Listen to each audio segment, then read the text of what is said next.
और नाचित विचार। बंदो गुरुपद कंज कृपा सिंधु नर रूप हरि। महामोहतम पुंज जासु वचने रवि करे निकर। महामोहतम पुंज जासु वचने रवि करे।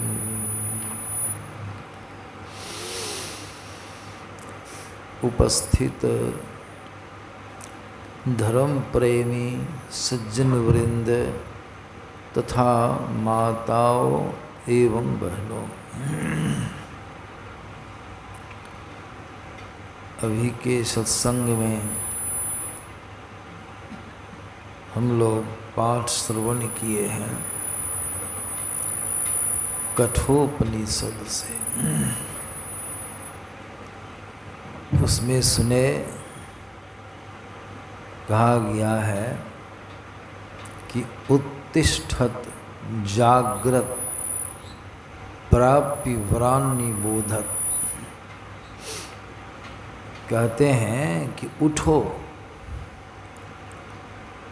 जगो और श्रेष्ठ पुरुषों के समीप जाकर के ज्ञान प्राप्त करो। यह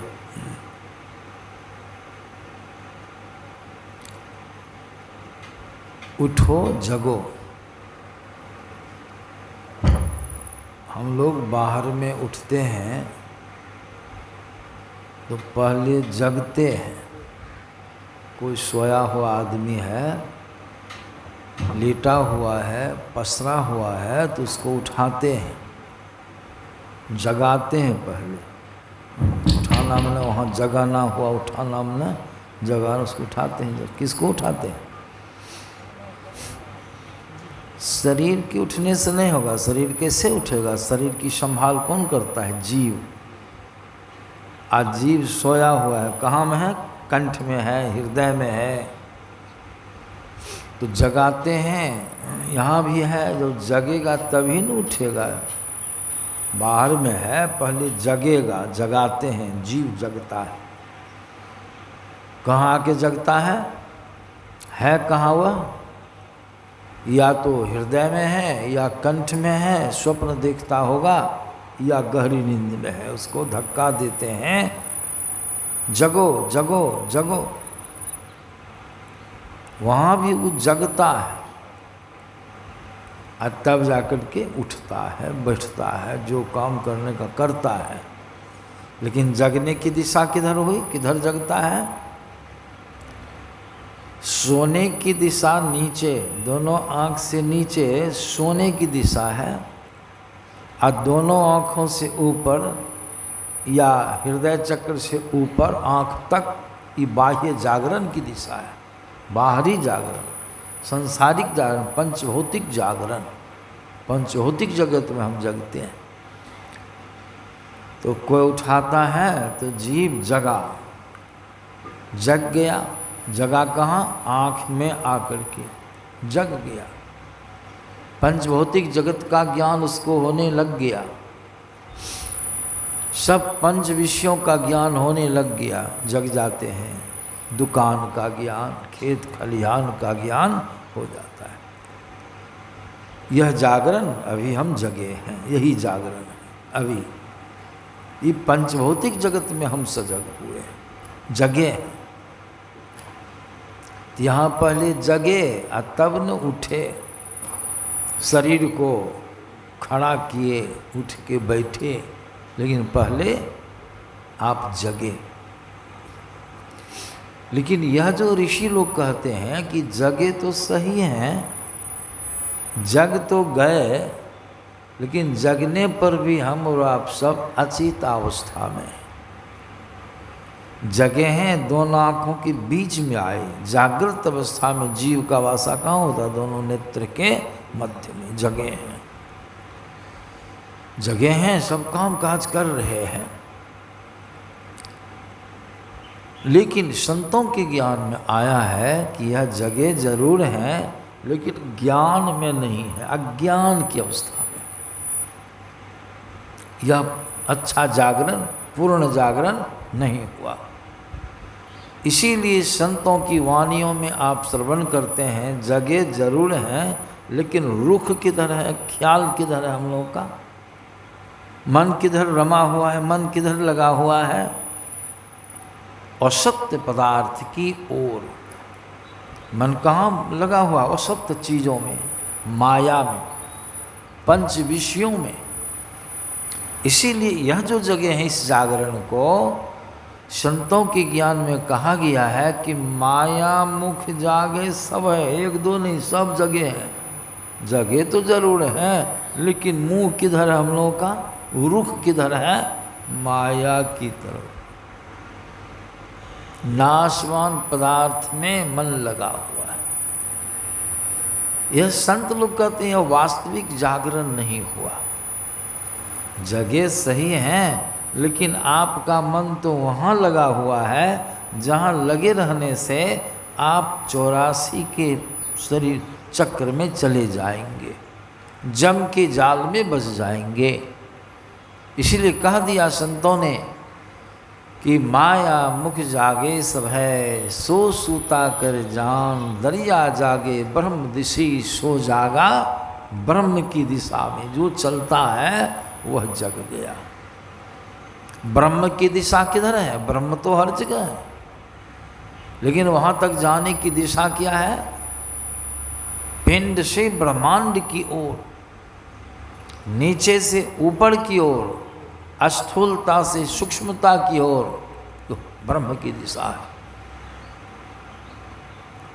इसीलिए अंधकार से प्रकाश की ओर, मृत्यु से अमृत की ओर, ब्रह्म की दिशा अंदर में, रास्ता अंदर में है। इसलिए कहते हैं जगह है सही लेकिन यह जागरण उतना कारगर नहीं है। लक्ष्मण जी इसी को कहते हैं जगह हैं जरूर लेकिन फिर भी सोए हैं, सोए हैं, अंधकार में ही पड़े हैं। जगह हैं, कंठ से ऊपर आए, हृदय से कंठ में, कंठ से ऊपर दोनों आँखों के बीच में। आज जहाँ हैं वहाँ थोड़ा देखिए तो क्या है? जहाँ हैं आप वहाँ क्या है? सब कोई जान सकते हैं, सब कोई जानते हैं। जगह हैं अंदर में जहाँ आके टिके हैं, वह जगह कोनो बढ़िया जगह नहीं है। क्या है वहाँ? अंधकार ही अंधकार। अंधकार में जम का वासा है। बाबा कबीर की वाणी माया है, इक तो अंधेरी कोठरी जामे दियरो न बाती हो, बहिया पकड़ी जम ले चले कोई संगी ना। अंधकार का विशाल मंडल पड़ा हुआ है, वही है अज्ञान की रात्रि। फिर गुरु महाराज की वाणी में भी सुनिए, गुरु महाराज भी कहते हैं आषाढ़ गाढ़ अंधार घट में। अखाड़ महीना तो बीत गया, ये तो शायद भादो भी बीत रहा है। गुरु आषाढ़ महीना उपदेश करते हैं, आषाढ़ गाढ़ अंधार घट में जाते दुख अपार है, उसी अंधकार के कारण अपार दुख भोगना पड़ता है जीव को। ये जगह हैं लेकिन अंधकार में आके टिक गए हैं, यह कल्याण की बात नहीं है। इसीलिए ऋषि कहते उठो उठो। उठना का मतलब ऊपर उठो, ऊपर। अभी जहाँ आए हैं दोनों आँखों के मध्य में तो जगह, सुसुप्ति या नींद से तो बढ़िया अवस्था है जरूर, लेकिन इससे भी उत्तम अवस्था है। यहाँ तक की अवस्था को 3 अवस्थाएं कहते हैं, जागृत, स्वप्न और सुसुप्ति जगह। लेकिन कहते हैं संत और जगह उठो, लेकिन अब उठना होगा। उठना मतलब ऊपर, ऊर्ध्व गति कैसे होगी? ऊर्ध्व गति होके कहाँ जाना है? दोनों आँखों से ऊपर जाना है। आप वास्तविक जागरण है वह। इसलिए कहते उत्तिष्ठत जागृतं, उत्तिष्ठत उठो, अपने को उठाओ। कैसे उठाएंगे? इसी को गुरु महाराज की वाणी में आप सुनिएगा। गुरु महाराज क्या कहते? सूरत संहारो, अधड़ चढ़ाओ, झिलमिल ज्योति जगाओ री। ये है यहाँ उठना शब्द है। ऋषि लोग कहते उठो, जागो। और श्रेष्ठ पुरुषों की समीप जाके ज्ञान प्राप्ति करो। तो यहाँ है गुरु महाराज उसी को कहते हैं अपनी वाणी में, सूरत संहारो अधड़ चढ़ाओ। चढ़ाना माना ऊपर की ओर जाना है, क्रिया है चढ़ाना। इसी उठना भी कह सकते। उठो, उठ के कहाँ आएंगे? उठ के कहाँ आएंगे? पहले सूरत आएगी दोनों आँखों के मध्य में, तब न जगह हैं। यहाँ से भी और ऊपर चलना है, ऊपर जाना है। तभी उठे हैं कैसे, जगे हैं कैसे? तो पहले सुसुप्ति हृदय चक्र से चल करके उठ करके आए। कहाँ आए? कंठ में आए। जगने का क्रम है। कंठ से वर उठे तो कहाँ आए? दोनों आँखों के मध्य में आए। उठे और तब जगे। उठे हैं तब न जगे हैं। और न उस हृदय में ही रहते, कंठ में रहते जगते, संसारिक ज्ञान होता नहीं। लेकिन अभी भी जो जगह हैं यह वास्तविक जागरण नहीं है। इससे और ऊपर उठो, अचेत अवस्था है। इसी को लक्ष्मण जी ने कहा, मोह निशा सब, एक दो नहीं, मोह निशा सब शुभ निहारे, और देखी सपन अनेक प्रकारे। तो संत महात्मा लोग कहते हैं जगे, लेकिन मायामुख जगह हैं। गुरु महाराज भी हमारे कहते हैं क्या सोबत, कहा भी जगे हैं, कहते हैं क्या सोबत, सोए हैं कि जगे हैं। एक सज्जन के यहाँ गए सत्संग करने के लिए। सत्संग संपन्न हो गया। और सत्संग कराया था वो बेटी की शादी के अवसर पर, उपलक्ष्य में। दूसरे दिन का भोर का सत्संग समाप्त हुआ। जलपान सब कर करके हम लोग जिरा रहे थे, कुछ और बाबा लोग थे साथ में। और वो जो सज्जन थे गृहपति सत्संग कराने वाले, वो बैठे थे दूसरे बंगला पर, कुर्सी पर बैठे थे। हम लोगों को भी देखते थे, टुक टुक टुक टुक देखते थे। आँखें खुली थी, सोते नहीं थे। और उसकी पत्नी को क्या हुआ नहीं हुआ, आई। 1 सप्ताह शादी का दिन था। अब पति को बहुत जोर से फटकार लगाई। क्या कहती है? पति को कहती है, देखिए सुनिए इसको, श्री सद्गुरु महाराज की जय। पति को क्या कहती है? कान में तेल दे के सोए हैं, कान में तेल दे के निश्चिंत सोए हैं। 8वें दिन शादी की बची है, 8वां दिन शादी। अब कुछ प्रबंध अब तक नहीं किए हैं, जबकि कुछ जगह थे वो। आज उसको कहती है कि कान में तेल दे के सोए हैं। हमको बड़ी हंसी लगी। हम उठ के खड़े हुए, टहल के। वो माता जी से हम कहे कि सुनिए सुनिए, कह रही हैं आपके कान में तेल दे के सोए हैं। ये तो जगह हम देख रहे हैं, जगह हैं। आप कहती हैं कान में तेल दे के सोए हैं तो जगह। आप तेल दिए हैं कि नहीं कान में, सो तो हम नहीं कहेंगे, हम तो नहीं देखे हैं। तेलो है कान में। वो बेचारे हंसने लगे, उसका पति जो थे हंसने लगे। क्या लेंगे तेल बाबा कान में, सुनते नहीं हैं। बैठे हैं कि सोते हैं बाबा? वही तो हम कह रहे हैं। माता जी से पूछ रहे हैं, ये तो सोए नहीं, बैठे हैं, टुक टुक हम लोग को देख रहे हैं। आप कहते कान में तेल दे के सोए हैं। उसकी पत्नी भी हंसने लगी, कहते नहीं समझे बाबा, हमको वही नहीं समझने के लिए हम आए हैं यहाँ पर टहल करके। हम समझे नहीं तब न समझना चाहते हैं। क्या कहेंगे बाबा? 8वां दिन शादी का है, अरे निश्चिंत पड़े हैं, कोई गम नहीं, न जनरेटर किए, न टेंट किए हैं, न बर्तन बासन साटा किए हैं, पड़े हैं। ओ यही सोना हुआ का तब निश्चिंत पड़े। नहीं तो कान में तेल दिए, नहीं सोए हैं, लेकिन उसकी पत्नी कह सोने का मतलब क्या हो, अच्छा ही पड़े। हम लोग क्या है, निधरक, निधरक बैठा नाम बिनो, चेतन करे पुकार, यह तन जल का बुदबुदा बिनसत नाही बार। शरीर क्या है, पानी का बुदबुदा है।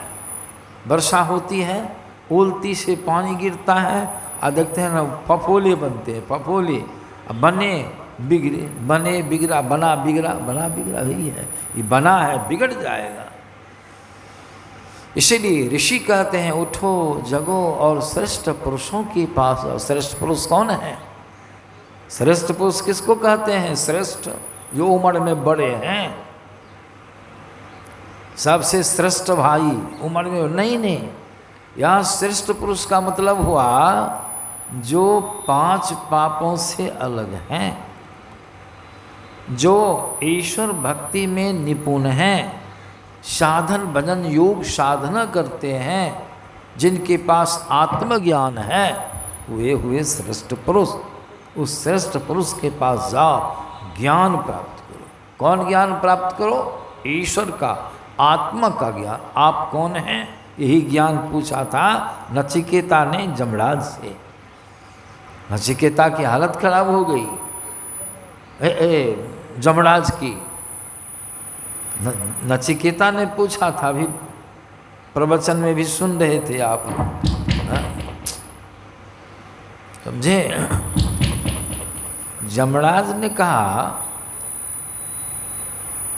देखो, जो वर मांगना हो मांग लो, स्वर्ग ले लो, संसार का सब वैभव ले लो, लेकिन नचिकेता अडिगड़ा नहीं मांगा। कैसा ज्ञान था? यही ज्ञान है, आत्मज्ञान। आत्मा का जो ज्ञान है सो हमको समझाए। कहे तो बड़ा कठिन है, फिर भी अंत में जमराज को समझाना पड़ा। आत्मा क्या है? ये अजर है, अमर है, इसका कभी विनाश नहीं होता है। जो आत्म तत्व को प्राप्त कर लेता है वह अमर हो जाता है। आत्म तत्व को प्राप्त कर लेने वाला कैसे प्राप्त होगा? आत्म तत्व को कैसे प्राप्त कीजिएगा? सब में वही बात, बिना योग साधना किए, बिना ध्यान किए, जब तक सब शरीरों से अपने आप को छुड़ा नहीं लीजिएगा, आत्मा का ज्ञान आपको नहीं होगा। जब आत्मज्ञान हो जाएगा, सब शरीर का बंधन टूट जाएगा, आपको मोक्ष मिल जाएगा। ये आत्मा का ज्ञान। आत्मा क्या है? शरीर मरण धर्मा है, संसार की सारी चीज़ें नाशवान है, लेकिन आत्मा जो है वह नाशवान। बराबर सुनते हैं, ईश्वर अंश जीव अविनाशी चेतन अमल सह सुख राशि। कितनों भटकाया जमराज ने नचिकेता को, लेकिन नचिकेता भटकाव में नहीं आया। भटका था नचिकेता नहीं। इसीलिए यही ज्ञान प्राप्त करने के लिए श्रेष्ठ पुरुष, श्रेष्ठ पुरुष कौन है? संत महात्मा। संत महात्मा जब तक संतों की शरण में नहीं जाएंगे, यह ज्ञान आपको प्राप्त होगा। इसीलिए हमारे गुरु महाराज ने अपनी वाणी में कहा, उनकी वाणी सरल भाषा है और वेद वाणी कठिन भाषा है, उपनिषद वाणी कठिन है। और देखिए इसे गुरु महाराज क्या कहते हैं हम लोग को, जो अभी आप सुने, आत्मा के संबंध में कहते हैं, संत मता बिनु गति नहीं। संत मता बिनु, जब तक श्रेष्ठ पुरुषों के पास नहीं जाओगे, संतों की शरण में नहीं जाओगे, तो वहाँ कहते हैं, संत मता बिनु गति नहीं, सुनो सकल दे कान, अजो चाहो उद्धार को बनो संत संत। समय गया फिरता नहीं, झट ही करो निज काम, आजो बीता सो बीतिया अवहू गहो। यह भी सुने, यह ज्ञान कैसा है? बड़ा दुस्तर है, बड़ा कठिन है। भक्ति का मार्ग बहुत कठिन है। बाबा कबीर को कह देना पड़ा भक्ति का मार्ग झीना रे। झीना माने बहुत महीन, बहुत बारीक है। नहीं अचाह नहीं चाहना, चरणन लो लीना रे। यह कैसा मार्ग है?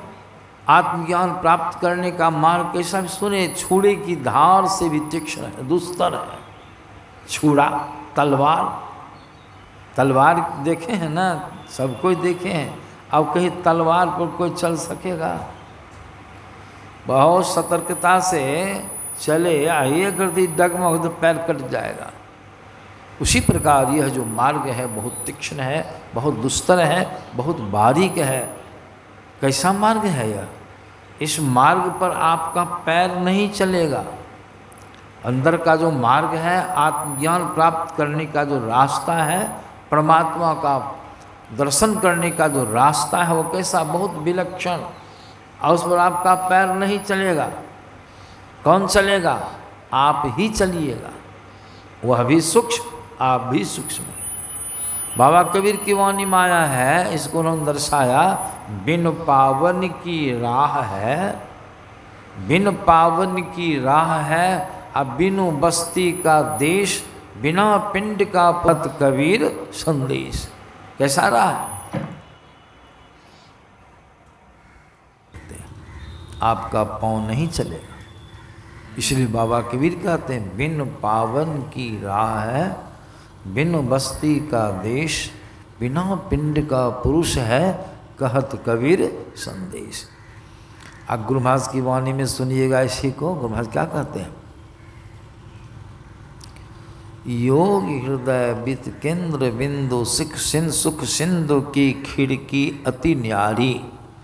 श्री सद्गुरु महाराज की जय। योग हृदय वृत्त केंद्र बिंदु, योग हृदय का जो केंद्र है, केंद्र बिंदु है, वही है सुख सिंधु की खिड़की। सुख के समुद्र में जाने की खिड़की है। सुख सिंधु की खिड़की अति न्यारी, अति विशेषण लगा, अत्यंत स्वतंत्र है वह। देख लीजिए उसमें घुसेगा कौन? कहते हैं गुरु महाराज, अस्थूल धार खिन्नहु से खिन्नहु जेहि होए, अस्थूल धार खिन्नहु से खिन्नहु जेहि होए, कबहु ना हो पारी। मतलब अस्थूल धारा कितनों महीन से महीन क्यों न हो जाए, लेकिन उस छिद्र में प्रवेश नहीं कर सकती है। अस्थूल धारा किसको कहते हैं? जो चेतन धारा आंखें होकर के बाहर निकलती है, वह स्थूल धारा। वह कितनों बारीक से बारीक हो जाए, लेकिन उसमें प्रवेश नहीं कर सकता है।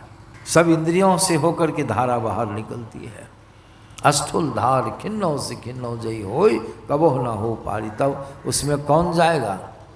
तो गुरुवास कहते हैं मन सह चेतन धार सुरति। मन सह, मन के साथ चेतन, मन के साथ चेतन ही जा सकता है। मन भी रहेगा, चेतन भी रहेगा। जहाँ दूध जैसे दूध में घी है, जहाँ मन है वहीं चेतन है। चेतन सूक्ष्म है, मन जड़ है, मन में चेतन समाया हुआ है। दोनों एक साथ चलेगा। मन सा चेतन धार सुरत ही केवल बैठ सके जामे, सिर्फ वही प्रवेश कर सकता है। अर्जुन की स्थूल धारा कितना सूक्ष्म, कितनी सूक्ष्म थी स्थूल। ये अर्जुन जब एकाग्रता की परीक्षा लेने लगे द्रोणाचार्य जी, तो परीक्षा में बहुत कठिन व्यवस्था की गई थी। उस परीक्षा में पहले मौखिक पूछते थे। श्री सद्गुरु महाराज की जय, सचेत होके बैठिए। तो अर्जुन से पहले सबों से उन्होंने पूछा, अब परीक्षा में विषय क्या था? वो जो परीक्षा ले थे विषय क्या था? विषय था एक चिड़िया रखी गई थी और चिड़िया की आँख की पुतली को बेधना था तीर से। यही परीक्षा का विषय था। लेकिन जो जो वहाँ सब आए धनुष्मान लेके, आज्ञा मांगे, कहिए गुरुदेव हम बेधने के लिए तैयार हैं। द्रोणाचार्य जी कहते हैं वेदों की जरूर, पहले हम मौखिक पूछेंगे। सबों से पूछा बारी बारी से, सबों ने क्या सब जवाब दिया। उन्होंने कहा कि तुम क्या सब देखते हो सो बताओ। कहा गुरुदेव पहले तो विशाल वृक्ष को देखता हूँ, उस पर बैठी चिड़िया को देखता हूँ, सभी भाइयों को देखता हूँ, आपको देखता हूँ। इतना कहने पर क्या कहते, धनुष्मान रख दो, तुम नहीं कहा है कि तुम्हारी दृष्टि इतनी फैली है, कितने को तुम देखते हो, लक्ष्य से बहुत दूर हो, रखो धनुष। भीम से भी पूछा तुम क्या देखते हो, कहा गुरुदेव आपको देखते हैं, गाछ को देखते हैं, चिड़िया को देखते हैं, सब भाइयों को देखते हैं, कौरव पांडव हम जितने हैं। अब तो एक बात और कहा दिया, हम लोग कोर्स में पढ़े थे, कहा गुरुदेव क्या कहें, यहाँ से कुछ दूर हट करके कोई माई दाल छौंकी है, उसकी भी गंध भी हमको आ रही है। खाने में बड़ा होशियार था भीम, खाने में सबसे आगे रहता। कहा द्रोणाचार्य रखो रखो, तुमसे तो और नहीं होगा, तुम्हारा मन तो वहाँ तक छितराया हुआ है, रखो। दुर्योधन से भी पूछा, कहा दुर्योधन तुम क्या देखते हो, कहा गुरुदेव अपने सभी भाइयों को देखता हूँ, पांडवों को देखता हूँ, आपको देखता हूँ, वृक्ष को देखता हूँ और चिड़िया को ही देखता हूँ। कहा धनुष्मान रखो, मैं वेद हो गया, था अहंकारी, बिगड़ गया। कहा आप तो धनुष्मान रखवा ही देते हैं, बाण चलाने की आज्ञा नहीं देते हैं, बाण चलाएंगे तब न देखिएगा कि किसका बाण कैसा चला, सीधे कहते रख दो, इसमें क्या टेढ़ पता चलेगा। कहा तुमको क्या मालूम, हमको सब मालूम है। अरे तुम्हारी दृष्टि इतनी फैली है, लक्ष्य जो है चिड़िया की आँख के पुतली, उससे कोसों दूर हो तुम, लक्ष्य का भेदन नहीं कर सकते हो।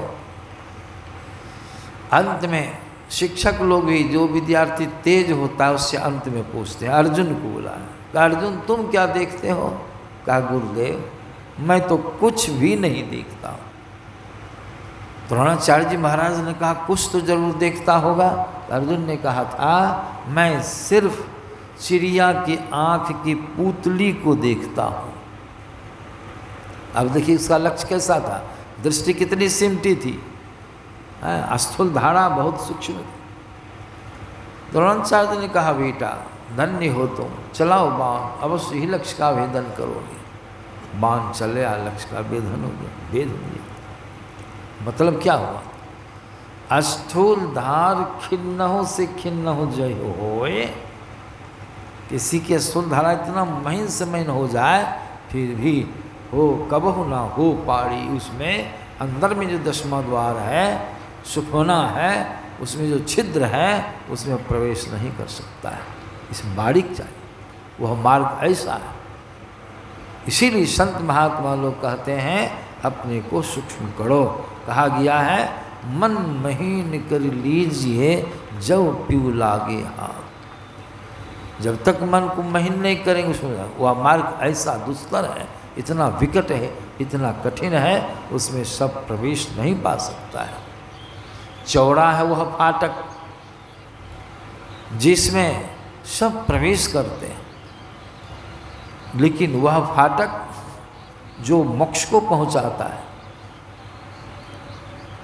जो उन्नति को पहुंचाता है, जो परम धाम को पहुंचाता है, वह कैसा है, वह बहुत ही संकीर्ण है, बहुत ही महीन है, बहुत ही, उसमें बिरले ही प्रवेश करते हैं।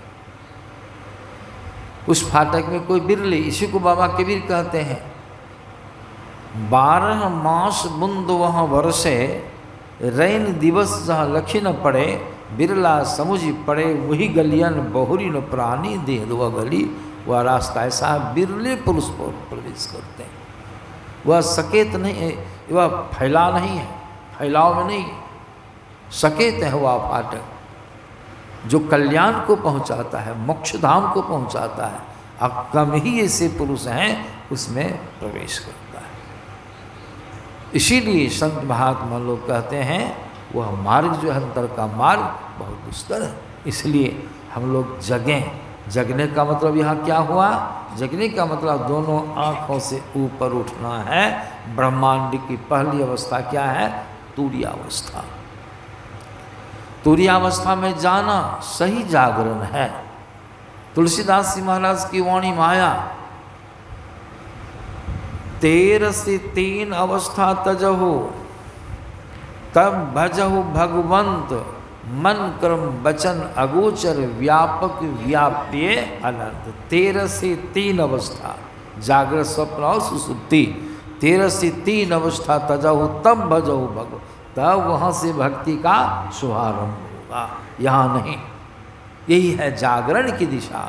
और जगना, इसमें क्या होगा, आप साधन विशेष के माध्यम से जब आपका उद्गमन होगा, सूरत ऊपर उठेगी, दोनों आँखों के मध्य से ऊपर उठेगी, उसको प्रकाश की प्राप्ति, प्रकाश मंडल में जाएगी सूरत। उसका नाम है तुरीयावस्था। सूक्ष्म शरीर में आप जग गए। जगने का मतलब क्या हुआ, प्रकाश में जब आपको ज्ञान हो गया, प्रकाश मिल गया, ज्ञान का खजाना प्राप्त हो गया। इसीलिए तब इसी के लिए संत लोग कहते हैं, बाबा कबीर की वाणी तब सुने, क्या सुने, गगन की ओट निशाना है। इसके लिए आपको अपना निशाना अंदर में करना होगा। आपको अपना लक्ष्य कहाँ रखना होगा, अंदर में। कहाँ, अंदर में भी कहाँ, कबीर साहब उसको कहते हैं, दर्शाते हैं, गगन की ओट, गगन माने आकाश, ओट माने आर। गगन की आर में आपका लक्ष्य छिपा हुआ है। कौन गगन, आकाश। कौन, बाहर वाला आकाश नहीं, अंतराकाश। आँखों को बंद कीजिए, बंद करने पर अंधकार देखते हैं। उसी गगन की आर में आपका लक्ष्य, बिंदु, पहला लक्ष्य क्या आपका, बिंदु को प्राप्त करना, वो छिपा हुआ है। उसको बेधना है, बेधना का मतलब उसको प्राप्त करना है, बिंदु को प्रकट करना है। कैसे होगा, कबीर साहब फिर कहते हैं, गगन की आड़ में आपका निशाना है, लेकिन इसमें भी आपको पता नहीं चलेगा। तो बाबा कबीर नीचे की कड़ी में कहते हैं, दहने सूर, दहने सूर माने दाई आँख, इसमें सूर्य का वास है, ये गर्मी की धारा है। दहने सूर चंद्रमा बाएं, बाई आँख उसमें चंद्र धारा है, चंद्र नारी है, शीतलता है। यह ठंडी की धारा है, यह गर्मी की धारा है और यह ठंडी की धारा है। दहने सूर्य चंद्रमा बाएं, तिनके बीच, ये दोनों धारों के बीच में हुआ। पहले तो सीधे कह दिए गगन की ओट निशाना है। सत्संग मंदिर है मुरलीगंज में, ध्यान शिविर चल रहा है। किसी को पता दे दे कि मुरलीगंज में सत्संग मंदिर है। अब मुरलीगंज कितना बड़ा क्षेत्रफल में है इसका, अब मुरलीगंज में कहाँ है, कहाँ खोजिएगा। अगर कोई कह दे झील चौक, पुला से उत्तर, ये पुलवा से सटे उत्तर, तब कहाँ जाइएगा, कहाँ खोजिएगा, झील चौक कहाँ है, चलो पता लगा। अब झील चौक पर आ गए, तब पुला है, अब पुला से इधर देखिए, वहीं से मंदिर ऊपर का महल झलकता है। खोजने में सहूलियत हुई कि नहीं। अरे तो मुरलीगंज में कौन कौन, गोल बाजार जाइए, कहाँ जाइए। बाबा कबीर कहते हैं, पहले गगन की ओट निशाना है। आँखों को बंद करते, अंधकार का कोनो वारो पार नहीं है, विशाल मंडल मालूम पड़ता है। कहाँ खोजिएगा, ये बाबा कभी सीमित कर देते हैं। क्या कहते हैं, दहने सूर चंद्रमा बाएं, और तिनके बीच, दोनों के बीच, बीच शब्द का प्रयोग किया है। सूर्य चंद्र कह दिया, बीच का नाम नहीं लिखा, नहीं कहा। लेकिन बीच का नाम गुरु महाराज से ले लीजिए।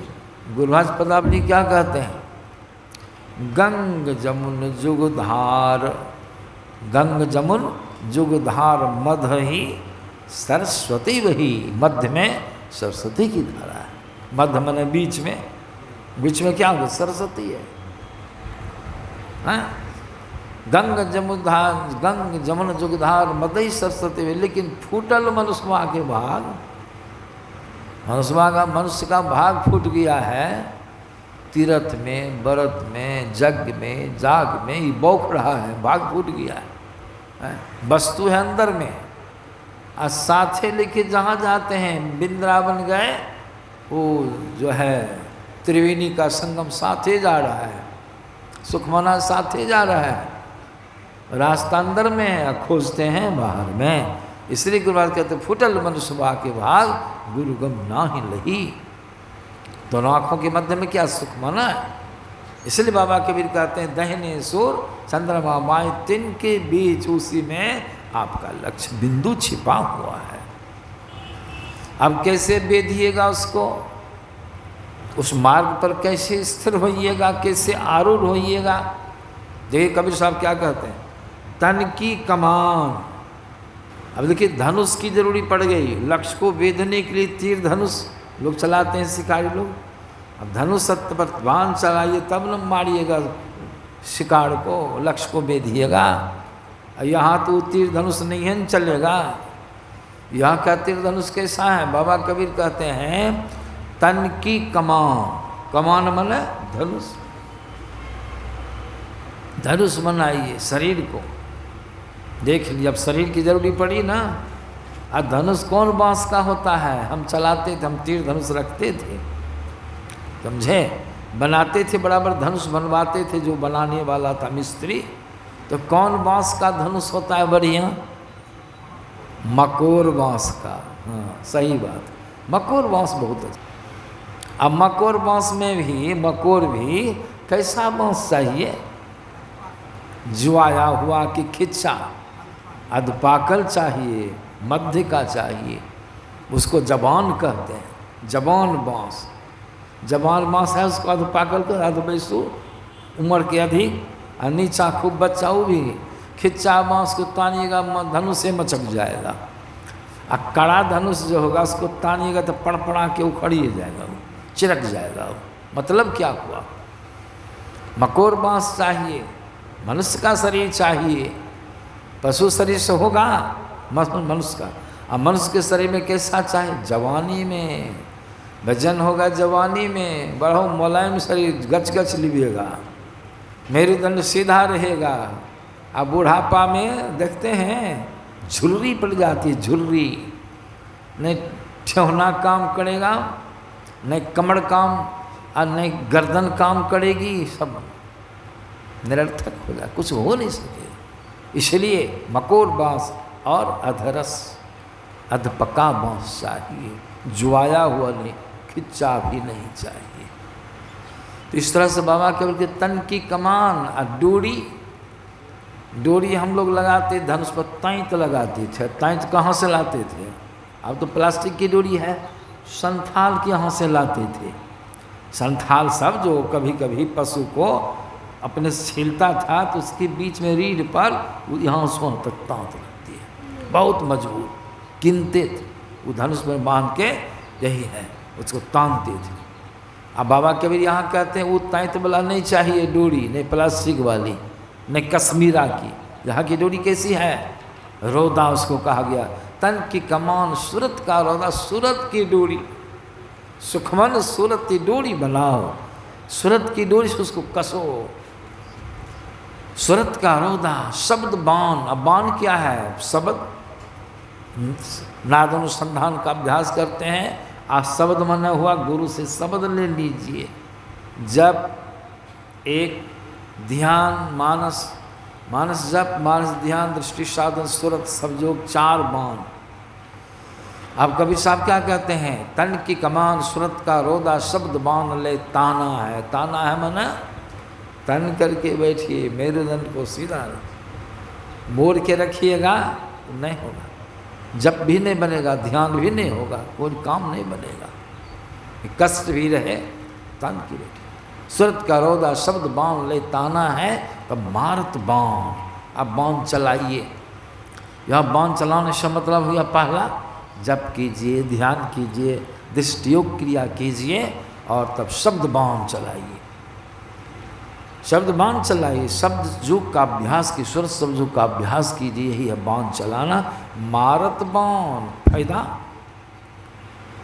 बिंधा, मारत बाण तो बिंधा, कहाँ चला रहे हैं बाण, अंदर में चलाते, बाहरी सुगा चिड़िया वाला बाण थोड़े हैं। मारत बाण बिंधा, तन ही तन, दो बार तन शब्द का प्रयोग हुआ, इसलिए कि चार स्थूल तन है, स्थूल शरीर है। ऐसा बाण चलेगा सूरत सिमटेगी, जब बांध चलने का मतलब सूरज सिमटेगी तो उसका ऊर्ध्वगमन होगा। यही हुआ बांध चलाना, क्रिया किए, लाभ में ऊर्ध्वगमन हुआ। ऊर्ध्वगमन में क्या हुआ? स्थूल से सिमट करके सूक्ष्म में, सूक्ष्म को पार करके कारण में, कारण को पार करके महाकारण में, महाकारण को पार करके निज मंडल कैवल्य में आपकी गति होगी। यही है मारुतवान बिंधा तन ही तन सतगुरु का प्रमाण है, ये प्रमाण पत्र है। मारो बाण घाव नहीं तन में, ये बाण ऐसा है कि कहीं धंस जाए, कहीं लग जाए बाण, खून निकल जाए, सो नहीं, सो बाण नहीं है यह। मारियो बाण घाव नहीं तन में, जिन लागा तिन जाना है। ये बाण जिसको लगता है, जो इस क्रिया को करता है, जिसका ऊर्ध्वगमन होता है, जो अंतर के मार्ग से, जो बड़ा कठिन मार्ग है, उस मार्ग के ऊपर चढ़ता है, उसको मालूम पड़ता है अंतर का सुख। पीले हो अहो हंसा ऊर्ध्वमुख धार हो, जैसे सांवरी गाय के दूध जोई सखी पीवे सोई सखी जाने, और दूसरो जाने नहीं कोई। इस रस को कौन जानेगा? जिसको अंतर का बाण लगेगा, चलेगा अंदर में, अंतर का सुख उसी को मालूम होगा। इसीलिए संत लोग कहते हैं, बाबा कबीर कहते हैं अंत में, जिन लागा तिन जाना है, और जिन जाना तिन माना। जो जान गया तो मानेगा कि नहीं। पहले कबीर साहब गुरु की शरण में गए, जुक्ति जाने, उसमें आया है, कबीर साहब कहते हैं, जब लग नहीं देखो निज नहीं ना, तब लग नहीं मानो गुरु बैना। गुरु महाराज को कह दिए, और जब अंदर में दर्शन हो गया, मान लिए कबीर साहब। तब ने लिखे जिन जाना तिन, जो जान गया तो मान लिया। तब न कबीर साहब गुरु की महिमा लिखते हैं, बोलते हैं, सात समुद्र की मसी करो, लेखन सब बन राई, और धरती सब कागज करो, गुरुगुण लिखा न जाए। उल्टा पुल्टा हो गया। इस तरह से गुरु की महिमा है। यह सब काम कैसे होगा? संत महात्मा लोग कहते, इसी के लिए जो संतों की शरण में, श्रेष्ठ पुरुष की शरण में आपको जाना है, और उनके पास जाकर के विनम्रतापूर्ण भाव से, गुरु महाराज की वाणी में भी आया है, गुरु भक्ति करी गुरु गुरु लही भजी, में ही पाइए राम हो राम। इसी को कबीर साहब क्या कहते हैं? सत्य पुरुष एक बसे पश्चिम दिश तासो करो निहोर, आवई दर्द राह तो हिलावे तब पहियो निज ठोर। निज ओर सत्पुरुष एक बसे पश्चिम दिश। सत्पुरुष कोई संत महात्मा लोग जो पथ प्रकाश करते हैं, उसकी शरण में जाओ। इस दुर्गम संसार के आवागमन के चक्र से बचने के लिए कहते हैं, उपाय बताते हैं। सत्य पुरुष कोई संत महात्मा लोग हैं जो प्रकाश मंडल में उसकी गति है, निवास करते हैं, उनकी शरण में जाओ। सत्य पुरुष एक बसे पश्चिम दिशी, तासों करो निहोर। निहोर माने उनसे आरजू विनती करो, उनकी शरण में जाओ। सत्य पुरुष एक बसे पश्चिम दिश, तासों करो निहोर, आवई दर्द। उनको आपकी दीनता को देखे, आपकी विनम्रता को देख उनको दया आवेगी। तो संत को दया आवे तो क्या करेंगे? संत टका देंगे? नहीं नहीं, क्या करेंगे वो? आवो दर्द राह तो ही लाभ है, तुमको रास्ते पर ले आए। अभी रास्ते पर नहीं है, अभी जम के मार्ग में है, और कल्याण के मार्ग पर आपको स्थिर कर दें। आवो दर्द राह तो ही लाभ है, तब पहियो निज ओर मने दिशा। अब जीव को किधर चलना है शरीर के अंदर, वो ज्ञान आपको हो जाएगा, रास्ता मालूम हो जाएगा। अब चलना है, कैसे चलिएगा? बाबा के भी नीचे की कड़ी में कहते उलट जाइए। उलट जाइए माना माथा नीचे पाँव ऊपर, यही ना होगा उलटना। उलटने का मतलब तभी है दक्षिण में उलट के हो जाइए, उत्तर में आप हो जाइए दक्षिण में, यही उलटना होगा। नहीं, शरीर को उल्टाना पुलटाना नहीं, शरीर में जो आप हैं सो उलट जाइए। अभी आपकी दिशा किधर है? संसार की ओर, बाह्य जगत में। उलटने का मतलब क्या? आँखों को बंद कर लीजिए, आँखों को बंद कर अंदर में हो जाइए, अंतर्मुख हो जाइए। यही हो उलट, उलट जाइए। उलटिए पाछलो पैरो, पिछला पैरा जिस पैरे से आए हैं, हम जिस पैरे से आए हैं जाने लगेंगे तो वही पैरा पकड़ेंगे, गाड़ी को उल्टा देंगे। उल्टाने का मतलब क्या है? सब चक्का ऊपर, बड़ी नीचे, नहीं। उल्टाने का मतलब बैक करेंगे, उल्टा। इधर है मुंह, उसको बैक करके मुंह कर दे। अभी मुंह घोड़ा हुआ, हमारी गाड़ी का मुंह देखिए, इधर से जाएंगे उधर ही मुंह घुमा के ड्राइवर रखा है। तो हम लोग अपने मुंह को घुमा के उधर ही रखें जिधर से आए हैं। मुरलीगंज में आए हैं कि पहले से थे? आए हैं, रह रहे हैं, और फिर यहाँ से जाना भी है। क्यों जाना है? आड्डी गाड़ के चाहिए तब न दुख होता है, तो मन होता है खूब रहे, आप जमराज खींच के लिए जाना है, कष्ट होता है, जाना है। पहले समझ लीजिए, चलना है रहना नहीं। चलना विश्वावीस सहजो तनिक दुख सुहाग पर कहा उठावे। चलना है रहना नहीं। अब बाबा कबीर कहते हैं रहना नहीं। यहाँ पर मुरलीगंज में नहीं रहिएगा, अब ये लिख लीजिए, ख्याल में कर लीजिए, रहना है, रहना नहीं। क्यों? देश बिराना है, ये जमराज का देश है, और लालसा रखिए अपने देश जाने का। जाते हैं दिल्ली पंजाब, अपने घर आने का कैसा ख्याल बना रहता है, भूलते हैं घर को, हैं? टेलीफोन से बाल बच्चों का समाचार लेते रहते हैं, और वहाँ से आते हैं, ख्याल बनाओ, धड़ाक से घर पहुँच जाते। और वहाँ जाने में बड़ी दिक्कत, यहाँ जो ढेरी चीज बना लिए हैं, पक्का मकान, छौर सब बड़ा कड़गर देते हैं लोग। एक सज्जन ले गए, घर देखे, मजबूती देखे, हम दंग रह गए। क्या कहेंगे बाबा, इस घर में 25 mm का छड़ है, 16 mm का छड़ है, 12 mm का छड़ है, बड़ी मजबूती से घर बना है, गारंटी है। हम कहे कि इसकी तो गारंटी है तो बड़ा मजबूत, लेकिन आप रह सकिएगा उतने वर्षों तक? कब तक रहिएगा? हाँ, सो बात तो है, हमको वही बात का ख्याल रखिए। जाने में बड़ा ममता लगती है। आपका देश है, भड़पान पकड़े हैं। गुरुराज की वाणी में क्या सुनते हैं? सुनिए सकल जगत के वासी, यह जग नश्वर सकल विनाशी, यह जग धूम धाम रे भाई, यह जग जानो छली माई। तुम पकड़ा यही जानी सहाय, भड़पान पकड़े हैं। बानर जो मिठाई को पकड़ता है भर मुट्ठी, छोड़ना चाहता है, श्री सद्गुरु महाराज की जय, तो छोड़ना चाहता है, वो पकड़ा भर मुट्ठी, मुँह लगता है, कैसे छोड़ेंगे? आज जमराज जब आता है, उसका जमराज कलंदर क्या करता है? उसको देख के बहुत दीन भाव से बहुत करता है, चिल्लाता है। वो कहता है उसका जमराज, वो कलंदर, छोड़ो छोड़ो, नहीं छोड़ता, भर मुट्ठी पकड़ी। उसको भ्रम हो जाता है, हमको मेटिया ने पकड़ लिया है, मिठाई ने पकड़ लिया है। और कलंदर क्या करता है? रोल रहता है उसको, इतना बड़ा रोल, छोटे टाका रहता है, बड़ा ठोस रोल की लुलहुआ पर दिया 2-4 रोल, जैसे रोल मारा पट से छोड़, मिठाइयों छूट गई, रोलो खा लिया, और जमराज के अधीन भी कलंदर के अधीन वो पैदा हुआ।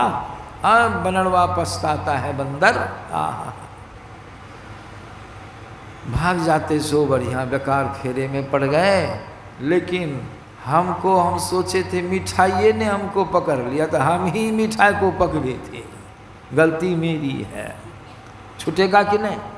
आज जमराज आएगा तो जितना है धन दौलत, तिजोरी, सोना चांदी, जाने का उसका ख्याल, कभी तिजोरी का ख्याल, कहीं बाल बच्चों का ख्याल, तबाह हो जाइएगा। मरने की घड़ी में जीव को कभी मकान का ख्याल, कभी बाकी बकियोटा का ख्याल, सब होगा। संभलिए इससे, समझे? ख्याल रखिए, इस सब में आपका मन बटेगा, चैन नहीं रहिएगा चैन में। आज जमराज जाएगा, देखो इसको कितनी धड़फड़ी है, अभी जाने का समय पहले से तैयार नहीं है ही, अब यो तक इसको बाकी बकियोटा बही निकालो, ये करो वो करो, उसको बुलाओ, भेंट कराओ, तबाह है इधर पर, समय कम है, जल्दीबाजी बताना है, चलने में दिक्कत करता है। जमराज तुरंत रोल निकालेगा और देगा 4-5 रोल, मुंगरी न मार के प्राण निकाल के ले जा, पकड़ के ले जाएगा।